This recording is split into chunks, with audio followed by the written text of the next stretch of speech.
තමාගේ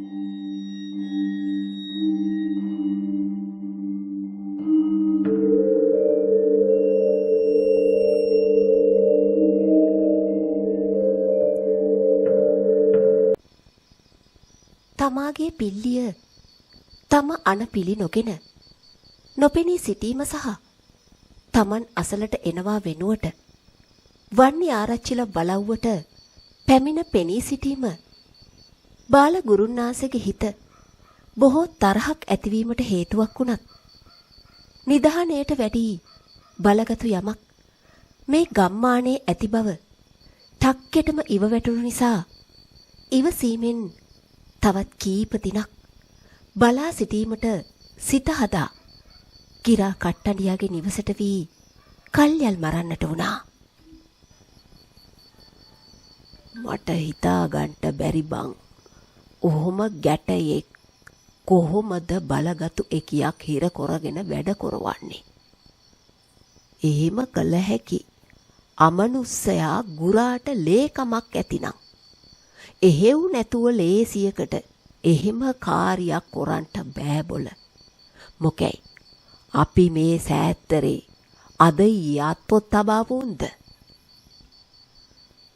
කුඹුරු යායට මැදින් නිදහසේ ගලාගෙන යන දිය ඇලේ ගිලී උඩ ඇවිත් උරපතේ තිබුණු කුණු අඹරනා ගමන් බාල ගුරුන්නාන්සේ එසේ කිව් විට දැහැටි කූරකින් දත් වහල්ල මදිමින් සිටි ගිරා කාරා කටකෙල බිමට ගසා අනේ මන්දා හැබැයි ඔය කොළු ගැටයා ලොකු උන්නාන්සේගේ ඥාති පුත්තරයෙක් වගනම් මම දන්නවා. ඌ හිම්බිච්චවායේ හිටියට මට හිතෙන්නෙම අපිට වැඩි යමක් ඌ දන්නවා කියලාමයි. ඌ යාප්පුවෙන් තබා ගන්නට උත්සාහ කළත්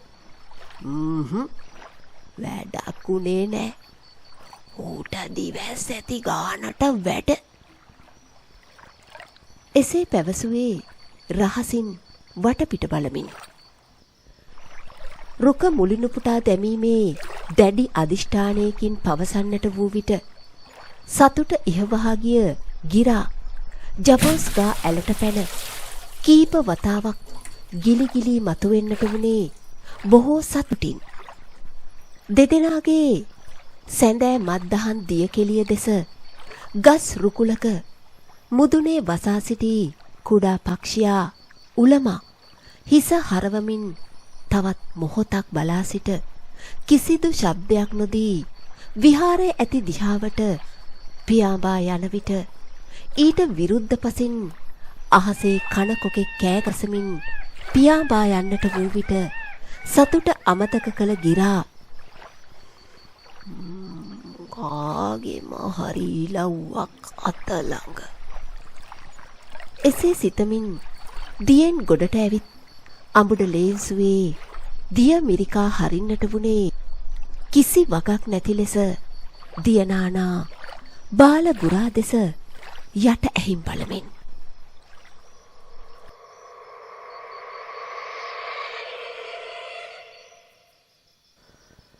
දැන් වන්නි ආරච්චිලට ඇවිද ගැනීමට හෝ පණක් නැති ලෙස ඈලි මෑලි වී ගොස් ඈඳි පුටුවේ දිග ඇති පෙර පැවති තමන්ගේ තේජස ගැන කල්පනා කරන්නට වුණා. මම නම් කියන්නේ විහාරයට ගෙහුම් ලොකු හාන්දුරුව මුණ ගැහිලා පිරිත් පැන්ඩින්ගිත්තක් ඉල්ලාන පිරිත් නූලක් අත ගැටලානෙන්ටයි කියලා. උන්නාන්සේ විශ්වකර්මයාවායේ. ආරච්චිල බිරිඳ කීප වතාවක් එසේ පැවසුවත් එහි සුබතිස්ස රැඳී සිටිනවා නේද සිතෙනා විට යටිබඩ කැක්කුම් අල්ලා ඇතිවෙන තදබල මුත්‍රා අමාරුව කිසිවෙකුට පවසා ගැනීමට නොහැකිව ලැජ්ජාව වසාගෙන ආරච්චිලා සුපුරුදු අයුරට ගෑනු එන්ට හොඳ නෑ පිරිමින්ට උපදෙස් දෙන්ට. ගෑනු ඉන්ට ඕන උයනගෙයි.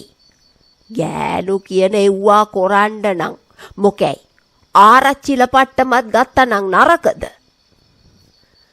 එසේ පවසමින් බිරිඳට දෝෂාරෝපණය කරන්නට වුණා. පන්සල් මළුවේ වාඩි වී නිස්කලංකව සිටි සුබතිස්ස උලමගේ කුඩා පිහාටු හඬ කොළොන් ගස දෙසින් ඇසුණු විට හිස ඔසවා එදෙස බලන්නට වුණා. ඔබ සිරික් කිය දාපන්. අන්න අරුන් අමුඩ ගහගෙන ඔබව මට්ටු කරන්ට හෝරා නැකත් බලනවා.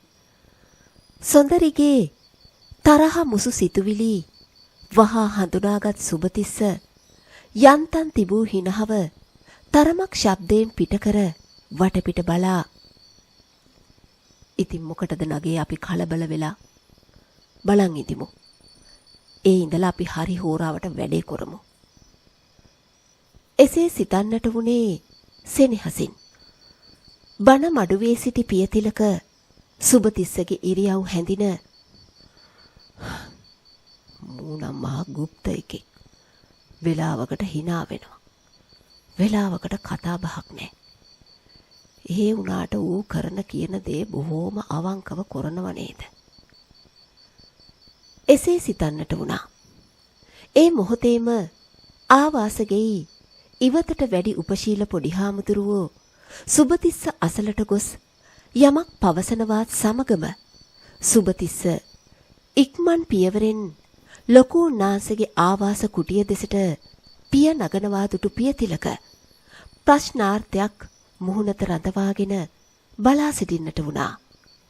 එය දුටු උපශීල පොඩි හාමුදුරුවෝ පියතිලක දවසකට දෙකකට මහ කැලේට රින්ගන්න සූදානම් වෙන්න වෙයි. ඔය තියෙන ඇඳුමක් කැඩුමක් ඔතාගත්තනම්. එසේ පැවසූ විට පියතිලක ඉක්මන් කර සූදානම් වන්නට වුණේ. සුබතිස්ස එක්කලා මරු කටට උනත් මොකෑ පොඩි හාමුදුරුවනේ මං යනවා. එසේ පවසමින් ඔහුගේ අවංක වචන හැඳිනි උපශීල පොඩි හාමුදුරුවෝ යහපත් ඇසුරට කෙතරම් දේ වෙනස් කළ හැකිද කියා සිතමින් යලිත් ආවාසගෙට වඩින්නට වුණා.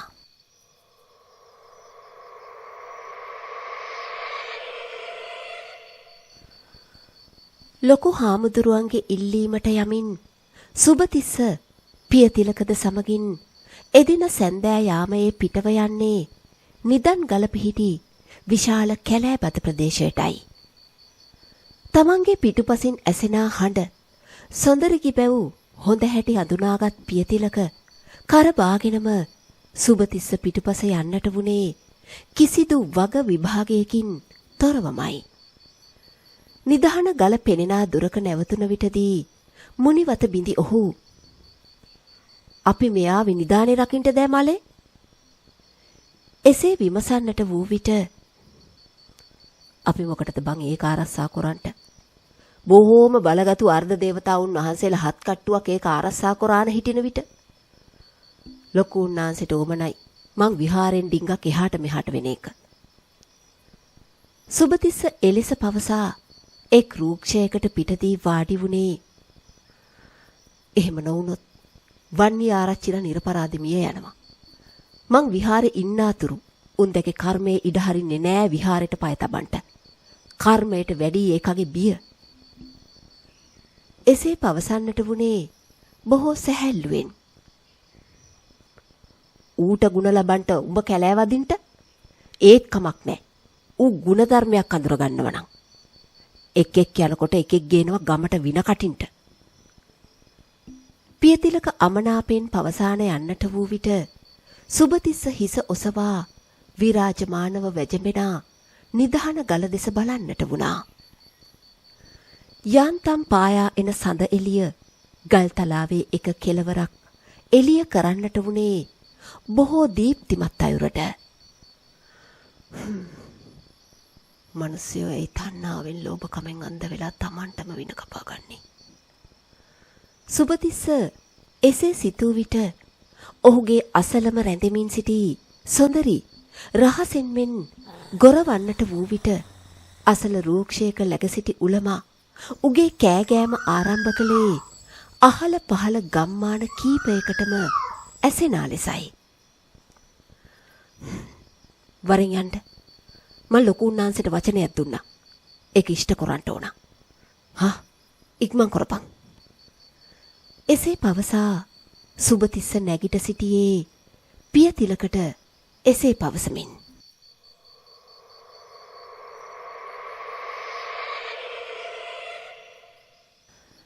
සවස කන කොකාගේ කෑගෑම සහ දැන් උලමාගේ කෑගෑම නිසා බියපත් ගම්වැසියන් ගෙවල් අස්සටම වී සිටින්නට උත්සාහ කළත් බක්කිය දක්කාගෙන වන්නි ආරච්චිල සමග විහාරයට යන උස සීමන්ට දැනෙන්නට වුණේ මහා මූසල හැඟීමක්. මුගේ වංශේ කාල්ගගා හිටිය ඇස් දෙක පේන වෙලාවේ විහාරයට යන්නේ නැතුව දැන් පොට්ටයට කන වැලල්ලනවා වගේ මුව වඩම්මගෙන යන්නටත් වෙලා. එසේ රහසින් මෙන් කියන්නට වුණේ බක්කිය දක්කනා අගෝරි හාමි අසලට කිට්ටු වෙමින්. කිසිවක් නොකීවත් හුම්ගා කට තිබූ බුලත් කෙල ගිලගත් අගෝරි හාමි හෝ පුතා හෝ කියමින් බක්කිය අදිනා ගොන් වස්සව නවත්ත ගන්නට වුණා.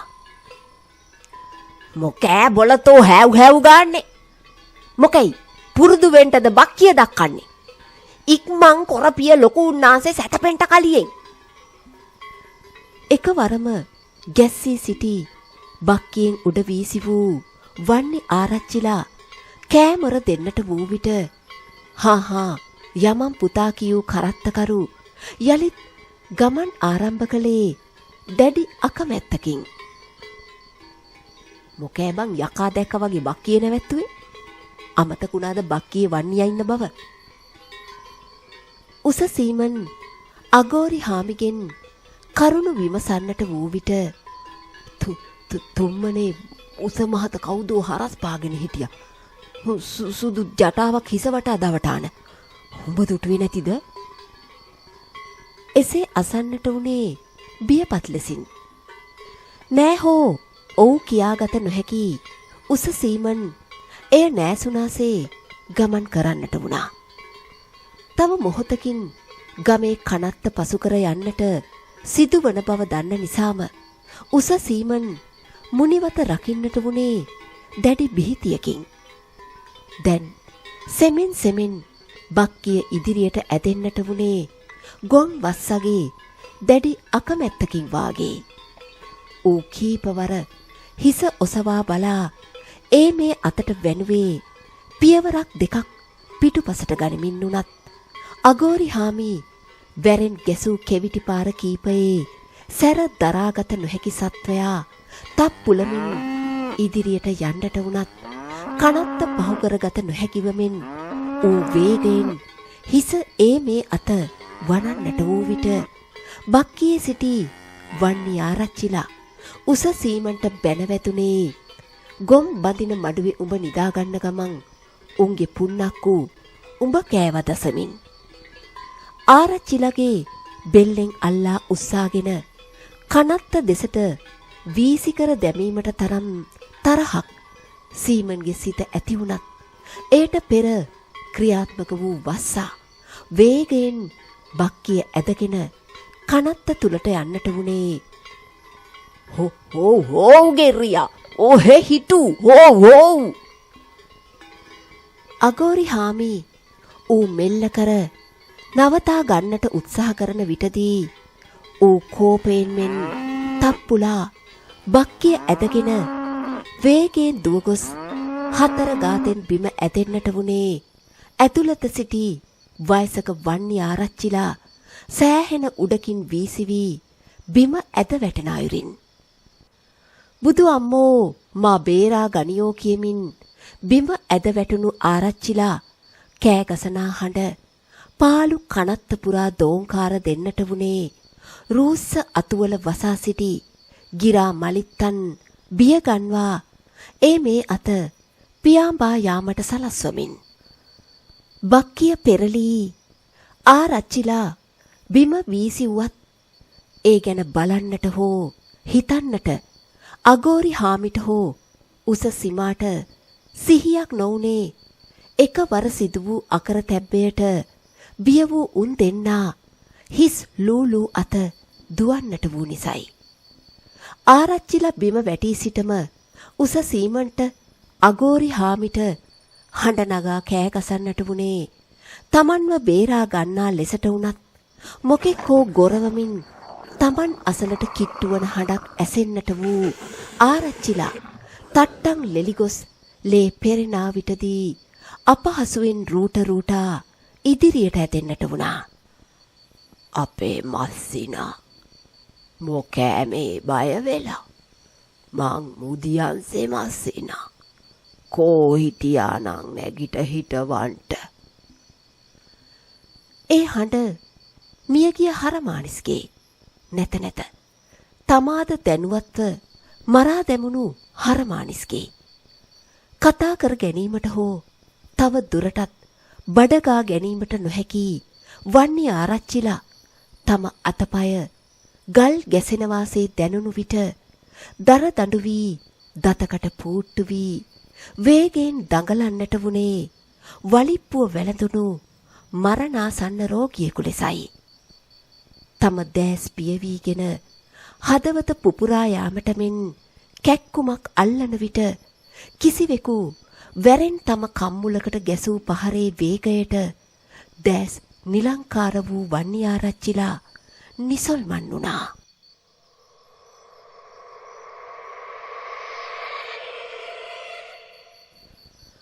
කෑ ගසා ගැනීමට හෝ එතනින් පලා යෑමට හයියක් නැති අගෝරිහාමි දුටුවේ මරණ වේදනාවෙන් දඟලනා වන්නි ආරච්චිලා අසලට පැනගත් අයෙක් ආරච්චිලට පහරක් එල්ල කර නිහඬ කරවාගෙන කුඩා දරුවෙකු ඔසවා ගන්නා අයුරින් ඔසවාගෙන නොපෙනී ගිය අයුරුයි. හාත්වලාමයි ඒ මොකැයේ උනේ. අගෝරිහාමි සිතන්නට වුණේ සැඟවුම් ස්ථානයේ තව තවත් ගුලි ගැහෙමින්. සුබතිස්ස යමෙක් කර තබාගෙන එනවා දුටු පියතිලක ඉක්මන් වී ඔහුට උදව් කරන්නට ඉදිරිපත් වුණත් ඕන නෑ උඹ ඉස්සර වියන් විහාරේ පඩිපෙළ පේන දුරට ඉක්මන් කරපන් මූ මියදෙන්න පෙර සුබතිස්ස පවසන්නට වුණා.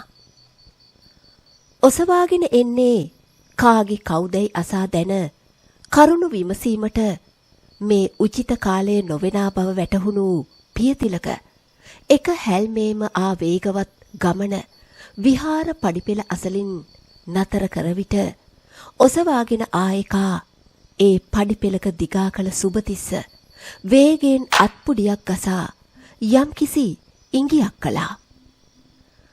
පිත්තල බොත්තම් ඇල්ලූ කෝට් කමිසය හොඳ හැටි දුටු පියතිලක විපක්ෂිතව ගියත් මේ සිටින්නේ වන්නි ආරච්චිලා බැව් සහ සුද්දෙන් දැනගෙන මොකටද මෝ හින්දා අපි මේ දුවන්නේ හති දාන්නේ මේක කිසි කමකට ඇති එකෙක්ද. එසේ සිතන්නට වුණත් පඩිපෙළ බැහැගෙන එන ලොකු උන්නාන්සෙව දුටු බැවින් යලිත් නිදන් ගල දෙසට ගමන් කරනා සුබතිස්සගේ පිටුපසින් යන්නට වුණේ සිත තුල දහසකුත් ප්‍රශ්න ගොන්නක් පුරවාගෙන වුණත් ඒ කිසිවක් අසා දැන ගැනීමට තරම් කාලයක් නැති නිසයි. යලිත් මහ කැලයේ රිංගා ගොස් නිසාචර සතුන්ගේ ගෝරනාඩු කනට ඇසෙනා මොහොතේ නිදන්ගල පෙනෙනා දුර නතර වූ සුබතිස්ස සැනසුම් සුසුමක් පිටකර සැහැල්ලු අයුරකින් වාඩි වූ විට පියතිලක නිහඬවම ඔහු දෙස බලා සිටින්නට වුණේ ප්‍රශ්නාර්ථ බැල්මකින්. හොඳ හැටි පායා ඇති සඳ දෙස මොහොතක් බලා සිට තම හඬ අවදි කළ සුබතිස්ස වන්නි ආරච්චිලව බේරා ගන්නට මම පොරොන්දුවක් වුණා. හතුරට උනත් ඌමනා මොහොතේ උදව් කරන්න ඕන. උන් කල කී දේ උන් ගෙනියයි. අපි එවුන් වාගේ නෙවෙයිනේ. ඒ හන්ද අපි උන්ට වඩා බොහෝ ඉදිරියෙන් හිටිනවා. එසේ පවසන්නට වූයේ අසල ගල්තලාවේ දිගා වී සිටිනා හිතුවක්කාරී සොඳරී දෙසත් බලමින්. ඒ වචන ඇසුණු යක්ෂණී ගොරවා ඔරවා නිහඬ වුණේ ආරච්චිලගේ බොටුව කඩා දැමීමට තමන්ට අවස්ථාවක් නොලැබෙන බව ස්ථීරවම දන්නා බැවින්.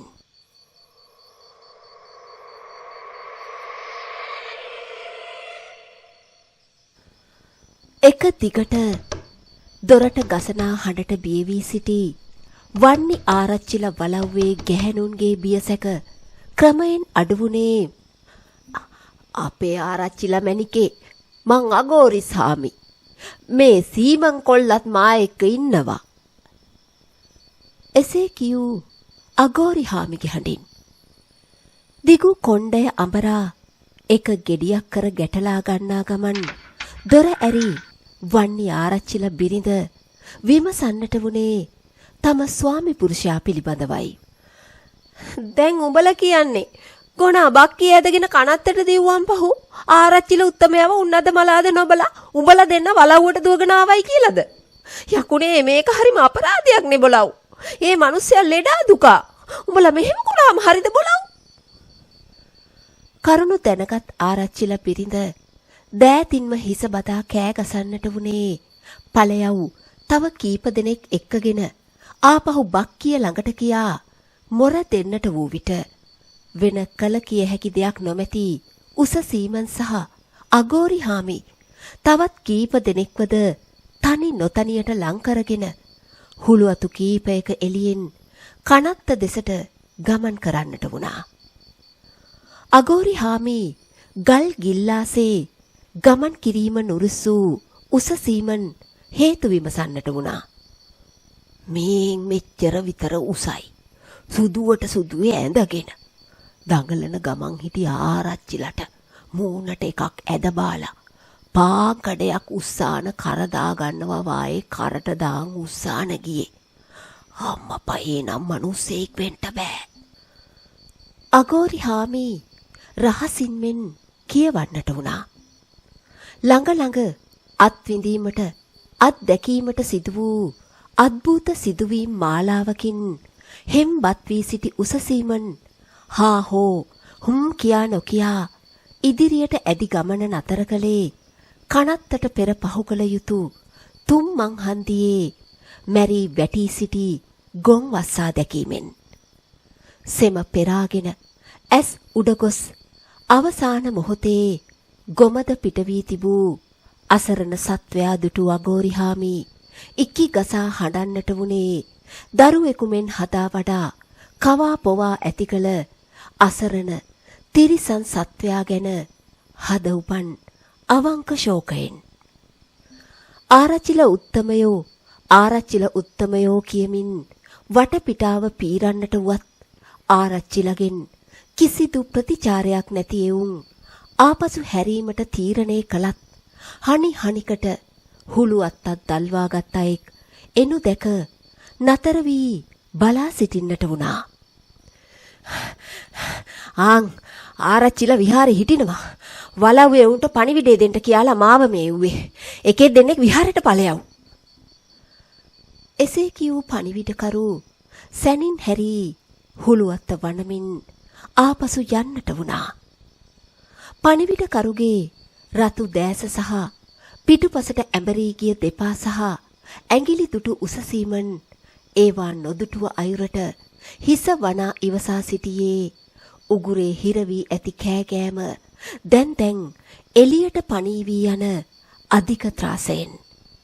කිසිවෙකු තම උරහිසෙන් සොලවනවා දැනුණු උසසීමන් මොකද බං? එසේ කියා අගෝරි හාමි දෙස බලන්නට වූ විට මියගිය වස්සා වල දැමීමට උවමනා බවත් අගෝරි හාමි එතන නවතින බවත් උසසීමන් සහ තව එවුන් දෙදෙනෙක් විහාරයට යා යුතු බවත් කියූ විට හොඳා ඕන එකක් මං යනවා විහාරයට. තම ගැලවීමට හොඳම තැන එතන බව දන්නා මිනිහා තවත් තුන් දෙදෙනෙකු සමග ඉක්මන් වුණා.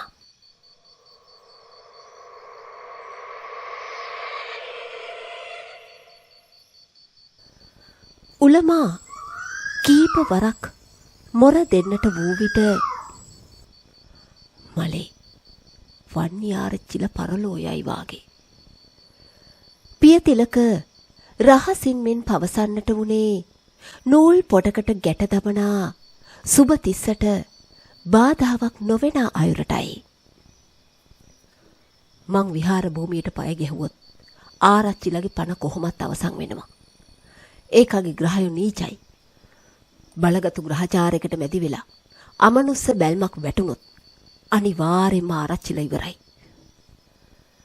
කරමින් සිටි කටයුත්ත දිගටම කරමින් සුබතිස්ස පැවසූ දේ අගමුල නොතේරුණු අසරණ පියතිලක හිස කසමින් කල්පනා කරන්නට වූ විට මේ හපංකෝ මට සොඳරිගේ බැල්ම තිබෙනවා. තව 7 දිනකට මගේ ග්‍රහ පිහිටීම බලගතුයි. ඉතින් මං කීවා නොකීවා සොඳරි ආරච්චිලට බැල්ම ලානවමයි. උගේ නරක හෝරාවට. ඒකයි මේ පහු බහැලා ඉන්නේ. සොඳරිවත් නවතාගෙන. සුබතිස්ස යලිත් කරුණු පැහැදිලි කළ විට යන්තමට සිද්ධිය තේරුම්ගත් පියතිලක නිහඬව තමා ඉදිරියේ සිටිනා ගැටවරයා දෙස බලා සිටින්නට වුණේ. අනේ අම්මපා මූනම් මහ පුදුමාකාර එකෙක් හතුරගේ පණ රකින්ට තමන්ගේ පණ කැප කරනවානේ සිතමින්.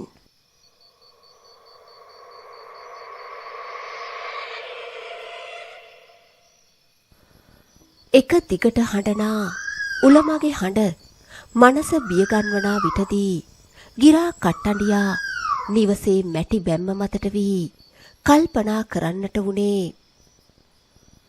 මේ මොහොතේ ඉලව්වක් වුණොත් රජෝ වැඩේට පරහක් වෙනවා ටක්කෙටම. මගේ නැකත් ඇල්ලිල්ල හරිනම් අනිවාර්යෙන්ම මේ ගම්මානේ එකෙක් මියැදෙන්නම ඕන. එහෙම නැති වුණොත් ඒක මහ පුදුමයක්. බාල ගුරුන්නාන්සේ බැරෑරුම් අයුරට එසේ පැවසූ විට ගිරාට කර කියාගත හැකි දෙයක් නොමැති නිසාම බලාගත් අත බලාගෙන කල්පනා කරන්නට වුණා.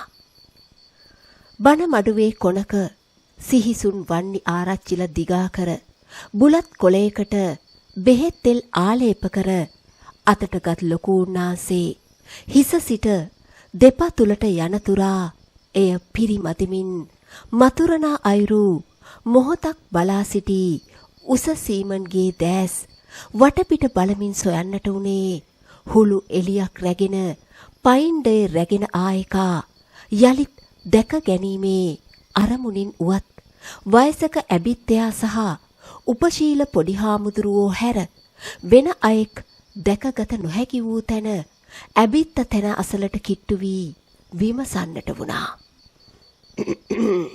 කවුරු මෙහෙන් පයින්ඩයක් අරන් යන්න හිටියානම් ඒ මං විතරයි. එහෙනම් අපේ ලොකු උන්නාන්සේ වෙන ඇත්තෙක් යවන්ට ඇති. දැක්කා නොදෙක්කා වායේ හිටහන්. උඹලගේ ලෙඩා ගැන හරි ආරංචිය ලැබුණානේ. ඇබිත්‍යා එලෙස පිළිතුරු බඳින්නට වූ විට උගුරකට වියලී ඇඟ පණ නැති වූ බවක් හැඟුණු සීමන් එතනම බිම වාඩි වුණා. යකුන් බැඳ වැඩ ගන්නවා කියා අසා තිබුණාට දැන් තම දෑසටම ඒවා දැකීමට ලැබීමෙන් හෙම්බත් වී සිටි සීමන් දෙයාම්දුරුවනේ මේ මොන වින්නහියක්ද? මෙහෙම ගියොත් හිස කොලොප්පන් වෙලා මැරෙනවා. තවදුරටත් වන්නේගේ පර වැඩ කර කර ඉඳ ගියොත් අනිවාර්යයෙන් මැරුම් කනවා. එසේ සිතුවේ ඊටමත් බියපත් ලෙසට. සීමන් බය වෙන්න ඕම නෑ. මේ සංඝයා වහන්සේ වැඩ සිටිනා තැනක්. මෙතන හැම සත්වයාටම යහපතක් සිද්ධ වෙන ස්ථානයක්.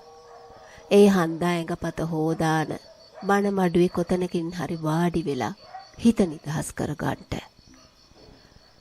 Taman අසලටම වැඩි උපශීල පොඩි හාමුදුරුවන්ගේ වචන ඇසුණු උස සීමන් උන්වහන්සේට වැඳ නමස්කාර කර ඉක්මන් වුණා.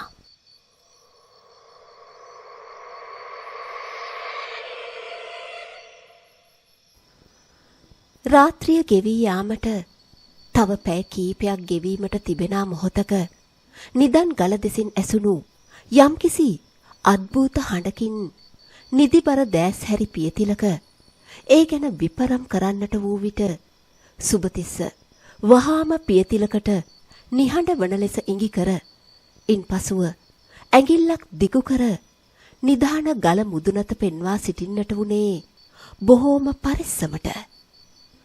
උස හැඩි දැඩි අයෙක්. ඔහුගේ හිස වටාවට ගැට ගැසූ ජටාවක්. බොහෝ ගාම්භීර අයුරට නිධාන ගල උඩ ඒ අතට මේ අතට කීප වරක් ගමන් කර එම අද්භූත පුරුෂයා හිස ඔසවා හඳ දෙස මොහොතක් බලා සිට නිදන් ගලට පිටුපසින් නැති විශාල වන වදුලට වැදී නොපෙනී යන්නට වූ විට පිළිමයක්සේ නොසෙල්වී සිටි පියතිලක වේගයෙන් හුස්ම ඉහළ පහළ අල්ලා සිට සුබතිස්ස දෙස බලා ප්‍රශ්නාර්ථ දැසින් බලන්නට වුණා. දවාලට දේවතාවෙක්, මැදියමට යක්ෂයෙක්, අඩක් දේව, අඩක් යක්ෂ නිධානයට අරක් ගත්තු කෙනෙක්. බාල ගුරුන්නාන්සේ උත්සාහ කරන්නේ මෙහෙම බලගතු ආරක්ෂකයෝ රවටලා නිධානෙ ගොඩ දාන්න. එහෙනම් ඒක විහිළුවක් වෙන්න ඕන.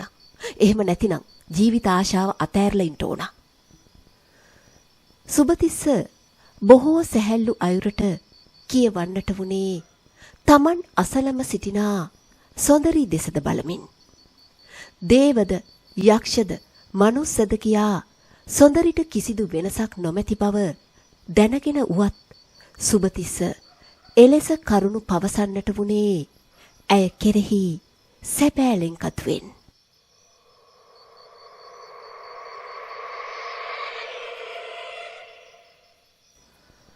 වන්නි ආරච්චිලට යකා ගහලාය බක්කිය බැඳි වස්සා මරා දමලාය කියන ආරංචිය ලැව් ගින්නක්සේ ගම් 7ක පැතිර යන්න වැඩි වේලාවක් ගත නොවී තිබුණා. අපි අද රැටත් මෙහෙම ඉන්න ඕනද? ගස් මුට්ටියකට දිය රැගෙන ආ පියතිලක සුබතිස්ස සකස් කර තිබුණු ගල් ගෙඩි 3 මත තබා දර ඉපල්ලන් කර ගිනි අවුලවනා ගමන් අසන්නට වුණා. ඔව්, අපි අදත් විහාරේ ගමේ කනත්ත මගහරින්න ඕන. ආරච්චිලා සුව වෙන්න නම්. සුබතිස්ස පවසන්නට වුණේ බොහෝ නිවුන ස්වරයෙන්. අනේ මන්දා ඕන එකක් මට මොකෝ. දිනයක් දෙකක් නෙවෙයි වරුසයක් දෙකක් හරි ඉන්නම් උඹ ඉන්නවනම්. පියතිලක සැනසීමෙන් පවසන්නට වුණා. උදෑසන අවු රශ්මියට දිලිසෙනා යමක් ගල් තලාවේ ඇති අයුරුදුටු පියතිලක ඒ ගැන විපරම් කරන්නට වුණා. නිලට නිලේ දිලිසෙමින් විශාල මණිකක් වැනි යමක් එතන ඇති අයුරුදුටු මිනිසා දැස් පොඩි කර පිසදා යලිත් එදෙස බලන්නට වුණා. පැහැදිලිව එය යලිත් දුටු ඔහු සුබතිස්ස දෙස බලමින් ඉඟි කළා. මද සිනහවක් පෑ සුබතිස්ස දැස් ඩිංගිත්තක් වසාගෙන ඉඳලා ආයිම බලපන්. එසේ පැවසූ විට පියතිලක තප්පරයක් හෝ ප්‍රමාද නොවී ඒ ආකාරයට කර බැලූ විට කළුවට කළුවේ දිලිසෙමින් විශාල දිගු කොණ්ඩයක් ගල් තලාවේ පහළට එල්ලෙමින් තිබෙන අයුරු එවිට පෙනෙන්නට වුණා. ඒ අසලම තම කුඩා අත්තටු පිරිසිදු කරන උලමාව දුටු පියතිලක කොණ්ඩය දිගහැර ගල් තලාවේ දිගා වී සිටින යකින්නි සොඳරිව පැහැදිලිවම දැක ගන්නට හැකි වුණා. දැන් ඒකී ලපටි ලාමක පෙනුමක් වෙනුවට රුදුරු නපුරු පෙනුමකින් උස් මහත් වී ඇති අයුරුදුට පියතිලක උගුරකට වියලී යන බවක් දැනෙන්නට වූ විට අසරණව සුබතිස්ස දෙස බලන්නට වුණා. හෙමිහිට පියතිලකගේ නලල මැදට පහරක් ගැසූ සුබතිස්ස සොඳරිට පුළුවන් වෙස් පෙරලන්ට ඇස් බන්දන්ට. ඒකි දැන් බලගතුයි. ඒ වගේම ඒකගේ කාලය බොහෝම නරකයි. මට වැරදුනොත් සොඳරි ආත්ම ගානකට හිර වෙනවා. ඒ හන්දා නොවරදින විදිහට කරන කියන දේවල් අවසන් වෙන්න ඕන. සුබතිස්ස බොහෝම බැරෑරුම් අයුරට පවසන්නට වූ විට සොඳරි කෙරෙහි අසීමිත අනුකම්පාවක් උපන්න පියතිලක මල්ලියේ උඹට වරදින්න විදිහක් නෑ. මං උඹලා ළඟම ඉන්නවා. මේ ගමේ ඉන්න බැරි නම් ඇයි වෙන අයුරකට අපි යන්නේ නැත්තේ කියා විමසන්නට වුණා. ඒකට තාම සොඳරි සූදානම් නෑ. ගිහින් එන්න පුළුවන්. ඒත් කාලයක් නවත්ත ගන්න බෑ. නවතාගෙන උවමනාදේ කරව ගන්න බෑ. එහෙම වුණාම බලහීන වෙනවා. ඒකගේ වාසභවන විහාරේ කොළොන් ගහ. වාසභවන වෙනස් කරගෙන කාලයක් බල පිහිටව ගන්න ඒකි ලපටි වැඩි. පිළිතුර එසේ වූ විට පියතිලක සිටි තැනින් එසවි පැහැදිලිව සොඳරිව බලා ගැනීමට උත්සාහ කළා. ලපටි ගැටිස්සියක සමයේ අහලගම් 7ක සොඳරීමෙන් රූප ස්වභාවක් තිබූ කිසිම එකියක් නොසිටි බව නම් පියතිලකට දිවුරා පැවසිය හැකි වුණත් එදා ඒ සුන්දර ගැටිස්සිය අද කෙතරම් භයානක රූපයක් උරුම වී ඇද්දැයි දකින විට ජීවිතය සංසාරය ගැන දැඩිව කලකිරුණු ඔහු දිගු සුසුමක් පිටකර යලිත් වාඩි වුණේ භාවනානුයෝගීව සිටිනා සුබතිස්ස දෙස සැනසීමේ බලා. උඹ වාගේම මටත් මේ හැම දෙයක්ම හරියට තේරුම් ගන්න පුළුවන් වුණා නම් එසේ සිතන්නට වුණා.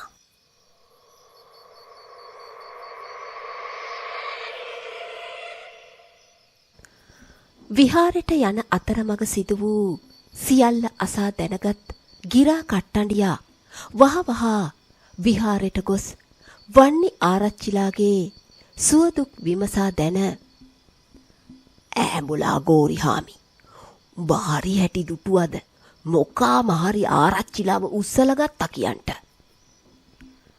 ගිරා කට්ටඬියා යලි යලි විමසන්නට වූ විට ආයිමත් මම මොකටේ පූජාණන් කියවන්නේ උසට උසේ හිටියේ තනි සුදට ඇඳලා ආරච්චිලාව සුඹුලක් බර නැති ආකාරයෙන් උස්සලා කරදමා ගත්තේ. අනික ඉතින් යකා හරි මොකා හරි උස්සානගෙන හල්ලා තියෙන්නේ විහාරෙට. ආයිමත් මොකටද ඌව පහුපස්සේ පන්නන්නේ? මොකෑ හොඳක් මිස නරකක් නපුරක් කරලා නෑනේව. නරක නපුර සිද්ධ වුණේ අර අසරණ වස්සට. බර ඇද්ද මදිවට අනුන්ගේ පවත්තුගේම කරින් ගියා. අගෝරිහාමි කියවන්නට වුණේ බොහෝ සංවේගයෙන්. විහාරයේ වැඩි කාලයක් ගත නොකළ ගිරා ඉන්පසු නිවසට ගොස් අගමුල සියල්ල බාල ගුරුන්නාන්සේ සමග පවසන්නට වුණා. පැනලා තියෙන්නේ ආරච්චිලයාගේ මාරකේ. ඒක කවුරු හරි හිතාමතාම කොළ දෙයක්. ඒත් කවුද එහෙම කොරන්ට හැකි? අනික මොකාද කරත්තකාරයා කියන උස එක? සොහොනද? කොයි තරම් විස්තර හෝදිසි කොළත් අඳුනකට දිෂ්ටියකට පෙන්නුම් කරන්නෙම නෑ. බාලගුරා කල්පනා බරව පවසන්නට වූ විටදී ගිරා කල්පනා කරන්නට වුණේ සුබතිස්ස විහාරයේ පෙනෙන්නට සිටියාද නොසිටියාද කියලයි. ඒකා හිටියා නොහිටියා කියලා මොකැයි උඹ ගිහින් අහන්ටද? ඌද මේක කුලේ කියලා. මොකා වුණත් අගෝරිහාමි කියව්වානේ තුම්මනේ ජටාවක් ගැටලූ එකෙක් දැක්කයි කියලා. මිනිස්සෙක් හිටියානම් හරකා එහෙම කුලප්පු වෙන්නේ නෑ. එතන හිටියේ අමනුස්සෙක් බලගත්තු එකෙක්. බාලගුරා පවසන්නට වූයේ තම ඝනකම් උඩු රැවුල අඹරමින්.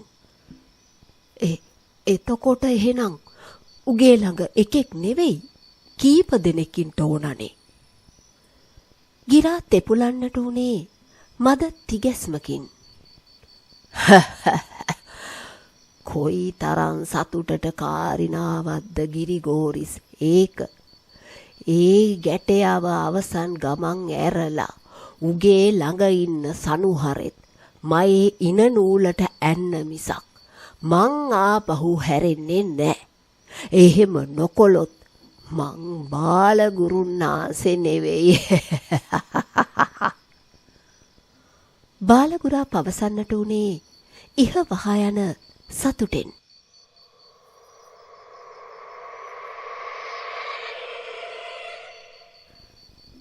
වන්නි ආරච්චිලා සුවය ලැබූ සැනින් යලිත් පෙර පුරුදු පුද්ගලයාම වන බව දන්නා සුබතිස්ස පියතිලකට පවසන්නට වුණේ අද රැත් මෙතනම ගෙවන්ට වෙනවා. ඊට පස්සේ ඉස්සරහට අපිට සිද්ධ වෙනවා නිදි නොලබා රැයවල් ගණනාවක් ගෙවන්ට.